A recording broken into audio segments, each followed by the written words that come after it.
आपण जदि कौनसी हिप जॉइंट रिलेटेड पेन बा नी जॉइंट रिलेटेड पेन अनुभव करचंती ताहले आजिकली सेगुड़ा बहुत सहज उपाय रे ट्रीटमेंट हो पार्ची।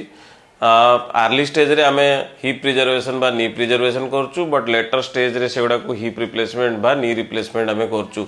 समस्तंकर धारणा थाए एटा गोटे बहुत कॉम्प्लेक्स सर्जरी, एथरे बहुत रिस्क अछि एवं कला सर्जरी कला परे मध्य सेथरे माने लोक चलिबा आउ संभव हुए नाही, किंतु सेटा संपूर्ण रूप मिथ्या एवं बहुत लोग एथरे उपकृत होती। एटा बहुत स्ट्रेट फॉरवर्ड सर्जरी, जेमती कि आपण देख पारथबे मॉडलटा एटा हला हिप सॉकेट आउ एटा हला हमर बॉल। आमे जस्ट ए सॉकेट एवं बॉल को चेंज करू एवं एटा को आमे हिप रिप्लेसमेंट कहू। सेमती नी जॉइंट रे मध्य जस्ट नी रो ऊपर एवं तार तळ बोन रो सरफेस को चेंज करू एवं ताको आमे नी रिप्लेसमेंट कहू।